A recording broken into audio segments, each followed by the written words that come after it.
तो अब next topic हमारा है कि जब हमारी ड्राइंग्स जो है वो पर्टिकुलर किसी डेट ऑफ द मंथ या पर्टिकुलर किसी डेट ऑफ द क्वार्टर में की जाती है, तो उस केस में हमको अलग अलग मंथ्स कैलकुलेट करने की ज़रूरत नहीं पड़ती है।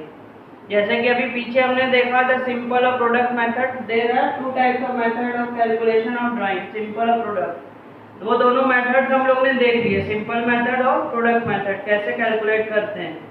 लेकिन वहाँ पे सिंपल या प्रोडक्ट मेथड में एक प्रॉब्लम थी। वहाँ पे प्रॉब्लम ये आ रही थी कि हमको हर इंडिविजुअल ड्राइंग का इंडिविजुअल कैलकुलेशन करना पड़ रहा था, उसके मंथ निकाल के, जिसको हमने पीरियड ऑफ द ड्राइंग बोला था। उसका पीरियड निकालना पड़ रहा था और हर पीरियड से फिर उसको मल्टीप्लाई करना पड़ रहा था, या तो इंडिविजुअल ड्राइंग्स को निकालने के लिए या प्रोडक्ट मेथड में पूरा उसका टोटल निकालने के लिए। दोनों ही केस में हमको मंथ की ज़रूरत पड़ रही थी। तो ये क्या था मेथड, थोड़ा सा उसमें प्रॉब्लम आती थी।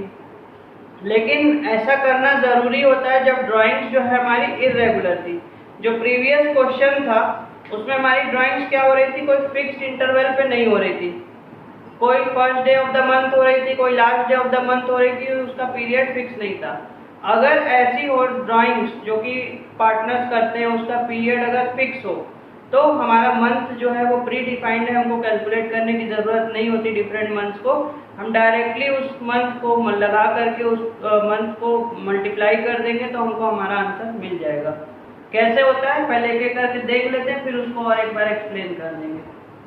तो when drawings are made at the beginning of each month, यानी ड्राइंग्स हमारी हर मंथ के बिगिनिंग में की जा रही है। जैसे सपोज हमारा फाइनेंशियल ईयर 1 अप्रैल से 31 मार्च को है, तो पार्टनर जो है वो ड्राइंग हर महीने की पहली तारीख को कर रहा है, यानी 1 अप्रैल, 1 मई, 1 जून, ऐसे करके हर महीने वो first day of the month पे वो ड्राइंग कर रहा है।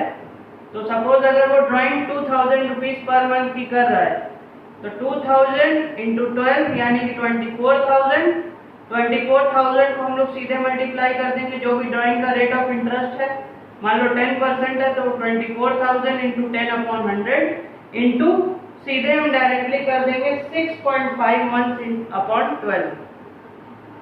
जब भी ड्राइंग पार्टनर जो है first day of the month कर रहा है तो हमको मंथ निकालने की, अलग अलग हर महीने का मंथ निकालने का जरूरत नहीं है।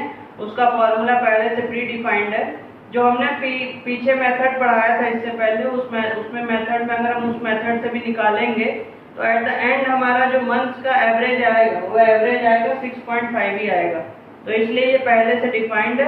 अगर हमारी ड्राइंग्स एक प्री डिफाइंड डेट पे हो रही है, हर महीने या हर क्वार्टर में, तो हमारे मंथ्स भी जो है वो प्री डिफाइंड है। तो अगर हमारे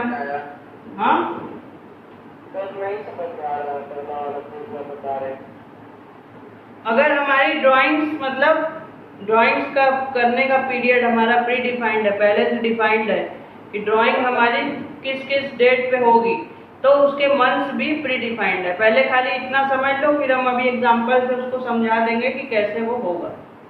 when drawings are made at the beginning of month, अगर हर महीने के बिगिनिंग में पहली तारीख को हो रही हो तो 6.5 मंथ हम उसमें यूज करेंगे, इतना खाली समझ लो। फिर when drawings are made at the end of the month, अगर हर महीने की लास्ट डेट को हो रही है, यानी 30 अप्रैल, 31 मई, 30 जून, इस तरह से करके हर महीने के आखिरी में हो रही है, तो 5.5 मंथ से हम लोग मल्टीप्लाई करेंगे। अगर ड्राइंग हमारी मिडिल ऑफ द मंथ में हो रही है, हर महीने के मिडिल में हो रही है, तो हम 6 मंथ से उसको मल्टीप्लाई करेंगे, यानी कि 14-15 अप्रैल, 14-15 मई, 14-15 जून, ऐसे करके बीच बीच में हो रही है, तो 6 मंथ से उसको मल्टीप्लाई करेंगे। मंथली के साथ साथ यही सेम चीज जो है ये क्वार्टर में भी अप्लाई होता है। अगर ड्राइंग हमारी eight the beginning of quarter हो रही हो तो हम 7.5 मंथ से उसको मल्टीप्लाई करेंगे। अगर हमारे ड्राइंग जो है एंड ऑफ द क्वार्टर हो रही हो तो हम 4.5 मंथ से उसको मल्टीप्लाई करेंगे। और अगर हमारी ड्राइंग जो है वो मिडिल ऑफ द क्वार्टर में हो रही है तो उसको हम 6 मंथ से मल्टीप्लाई करेंगे। ये जितना बताया ये समझ में आया, कैसे होगा वो भी हम बता रहे हैं। ये इसमें कोई दिक्कत है कि अगर हमारा ये दिया होगा क्वेश्चन में beginning of month, end of month, middle of month, beginning of quarter, end of quarter, middle of quarter, तो हम ये लगा सकते हैं, इसमें कोई दिक्कत है?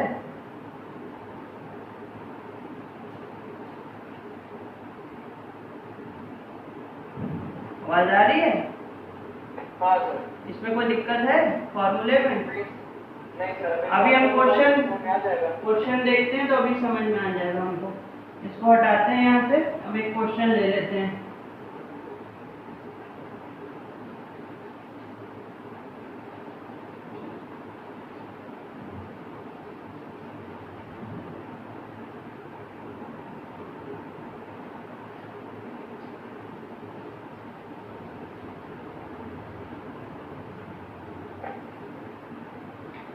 अब हमारा क्वेश्चन है, जो ड्राइंग्स हो रही है, मंथली ड्राइंग्स हमको दिया हुआ है क्वेश्चन में।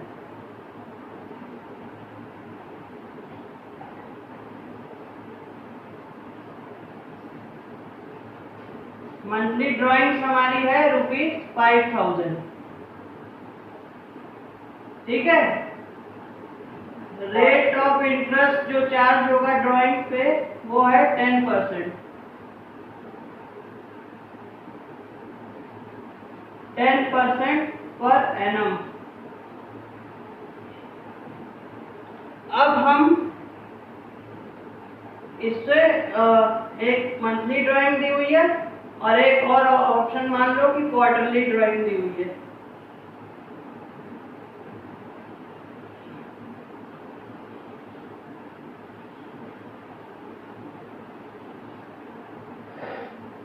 क्वार्टरली ड्राइंग हमें दी हुई है ₹10,000 की। 2 क्वेश्चन हमको दिए हुए हैं और हमको 6 केस में कैलकुलेट करना है। अब हम केस नंबर 1 को याद करते हैं जो हमने लिखा था। केस नंबर 1 क्या कह रहा था कि when drawings are made at the beginning of each month. हर महीने की शुरुआत में अगर ड्राइंग्स हो रही हैं तो हम उसको कैसे निकालेंगे। तब ड्राइंग्स हम कैसे कैलकुलेट करेंगे, मतलब सॉरी इंटरेस्ट ऑन ड्राइंग हम लोग कैसे कैलकुलेट करेंगे। इंटरेस्ट ऑन ड्राइंग हम लोग ऐसे कैलकुलेट करेंगे, interest on drawing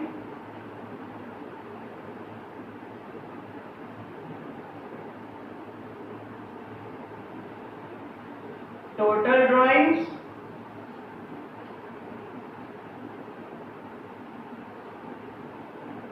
into rate of interest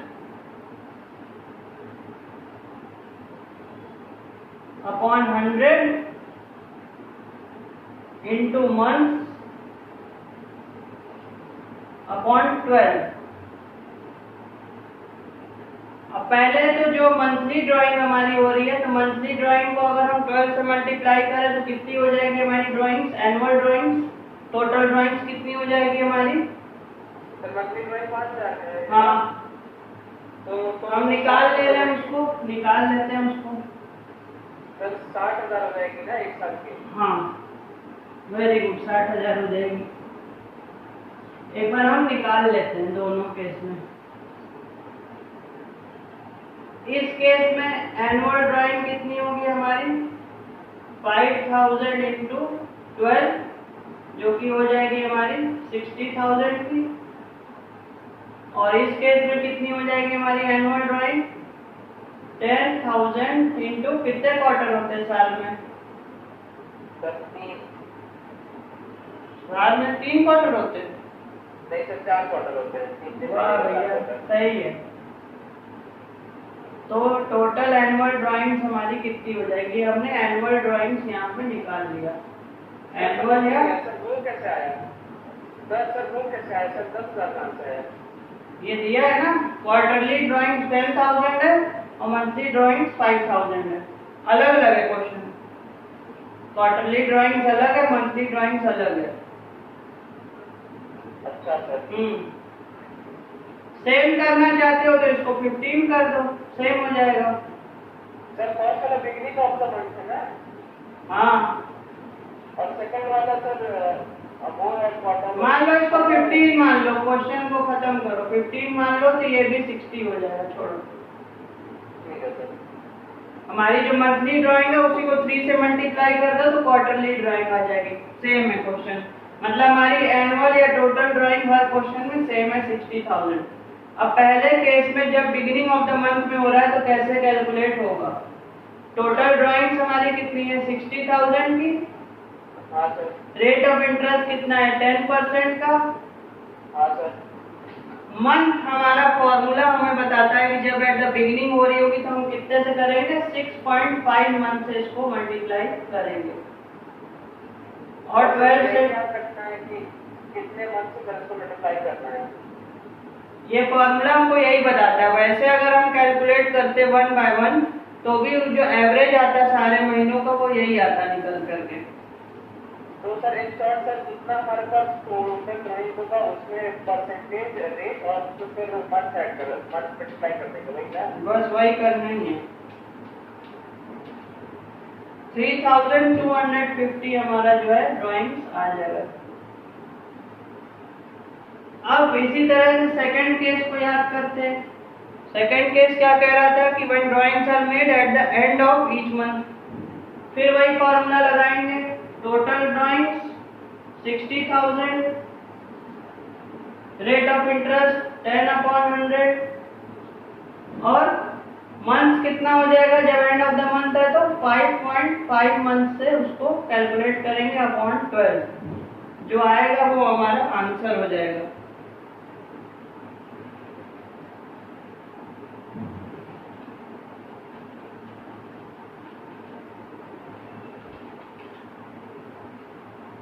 ₹2750 हमारा ड्राइंग हो जाएगा। इसी तरह से थर्ड केस में आते हैं। क्या बोल रहा था, total drawing 60,000, rate of interest 10% और मंथ कितना लेना था, मिडिल ऑफ द मंथ में हो रहा था तो 6 मंथ हम लेंगे। ये हो जाएगा अपॉन 12 करके, तो ये आ जाएगा हमारा, जो भी कैलकुलेट करेंगे हमारा आ जाएगा, वो हमारा आंसर होगा। शायद 3000 आएगा क्या? सर ये सर क्वार्टर वाला है ना? हाँ, 3000 हमारा आ जाएगा। क्वार्टर नहीं है बेटा, ये बिगिनिंग ऑफ ईच मंथ है, एंड ऑफ ईच मंथ है और ये मिडिल ऑफ ईच मंथ है। अब 4 नंबर से क्वार्टर वाला शुरू होगा, उसमें भी यही करेंगे। 60,000 हमारी एनुअल ड्राइंग है, रेट ऑफ इंटरेस्ट 10 है, मंथ हमें उस फॉर्मूले से पता लगेंगे जो कि थे 7.5/12। उसी तरह से फिफ्थ केस था, क्या बोला था, 60,000 हमारी एनुअल ड्राइंग है, 10/100 रेट ऑफ इंटरेस्ट है और महीना कितना लेना था उसमें 4.5 लेना था। अगर हम eight the end of each quarter अगर हम ड्राइंग्स कर रहे थे। और सिक्स केस लास्ट केस क्या कह रहा था कि अगर हमारा drawings at the middle of each quarter हो रहा है तो 60,000 into rate of interest into 6 months करेंगे तो हमारा आंसर आ जाएगा। तो आंसर कितना आएगा,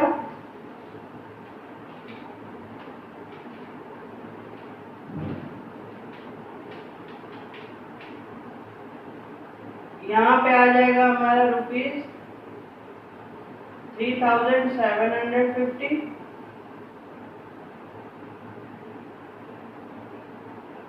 यहाँ पे आ जाएगा हमारा 60,000 इंटू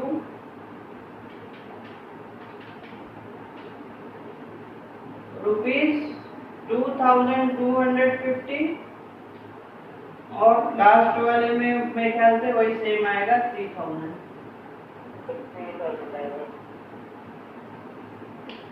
अब क्वेश्चन में है क्या, फिर से देख लेते हैं एक बार, समझ में नहीं आया इसको फिर से देख लेते हैं। क्वेश्चन कह रहा है calculate interest on drawing. Interest on drawing को हमें कैलकुलेट करना है। अब या तो हम बैठ के एक एक महीने को कैलकुलेट करें, लेकिन जब एक कंडीशन बता रहा है कि जब भी हमारी ड्राइंग्स एक फिक्स पीरियड में होती है, यानी एक फिक्स डेट पे होती है, वो डेट 6 तरह की हो सकती है। At the beginning of each month यानी हर महीने की पहली तारीख, at the end of each month यानी हर महीने की आखिरी तारीख, at during the middle of the each month यानी हर महीने की कोई बीच की तारीख 14-15 तारीख के आसपास, eight the beginning of each quarter her quarter के पहले यानी 1 अप्रैल को हुआ, फिर कब होगा 1 जुलाई को होगा, फिर कब होगा 1 अक्टूबर को होगा, फिर कब होगा 1 जनवरी को होगा। ऐसे eight the beginning of each quarter. फिर कह रहा है at the end of each quarter. And of each quarter कब होगा 30 जून को होगा, फिर 30 सितंबर को होगा, फिर 31 दिसंबर को होगा, फिर 31 मार्च को होगा, ऐसे करके। तो ऐसे कर करके क्या होगा कि हम अलग अलग मंथ ना कैलकुलेट करके हमको फॉर्मूले में बता दिया है कितना मंथ लेना है। अगर drawing eight the beginning of each month हो रही है तो हम क्या करेंगे, 6.5 मंथ ले लेंगे। Eight the end of each month हो रही है तो 5.5 मंथ ले लेंगे। मिडिल ऑफ ईच मंथ हो रही है तो 6 मंथ ले लेंगे। बिगिनिंग ऑफ ईच क्वार्टर तो 7.5 month, and of each quarter तो 4.5 मंथ और मिडिल ऑफ ईच क्वार्टर तो 6 मंथ को हम लोग ले लेंगे। मतलब हमको पीरियड यहाँ कैलकुलेट करने की जरूरत नहीं है। अगर हमारी ड्राइंग्स जो है वो फिक्स पीरियड में हो रही है, फिक्स ड्यूरेशन पे हो रही है, पहले से उसका टाइमिंग फिक्स है, तो हमें पीरियड कैलकुलेशन करने की जरूरत नहीं है, वो हमको फॉर्मूले ने बता दिया है। बाकी हम क्या करेंगे, मंथली ड्राइंग को एनुअल में कन्वर्ट कर लेंगे, मंथली ड्राइंग इंटू 12 करके उसको एनुअल में कन्वर्ट कर लेंगे, जो टोटल ड्राइंग्स हो जाएगा। और यहाँ पे एक तो सर बस वही जो इंटरेस्ट ऑन ड्राइंग है वही लिखते हैं ना। हाँ, यहाँ पे एक कंडीशन और होती है कि जो ड्राइंग्स हो रही हैं वो ड्राइंग्स का भी जो अमाउंट है वो भी सेम होता है, हर महीने जो है वो चेंज नहीं हो रहा है। यानी अमाउंट ऑफ ड्राइंग भी सेम है और पीरियड ऑफ ड्राइंग भी सेम है, मतलब चेंज नहीं हो रहा है थ्रू आउट द ईयर। तो हम इस फॉर्मूले से, यानी कि जो मंथली हमको फॉर्मूला दिया है, मंथ दिया है, उससे हम उसको इजिली निकाल सकते हैं। 1 बाय 1 कैलकुलेट करने से भी आंसर वही आएगा, लेकिन वो लेंथी प्रोसेस होगा। जब हमको मंथ दे दिया है तो हम क्यों लंबा फॉर्मूला अप्लाई करें, हम सीधे इनके रिस्पेक्टिव मंथ के फॉर्मूलों को ले लेंगे और डायरेक्टली जो है उसको निकाल देंगे। यही है इसमें कि जब ड्राइंग्स एक फिक्स्ड अमाउंट की और एक फिक्स्ड टाइम ड्यूरेशन पे होती है तो हम लोग फॉर्मूला लगा के उसको डायरेक्टली निकाल सकते हैं। इसमें कोई दिक्कत नहीं सर, इसमें तो दिक्कत नहीं। ठीक है।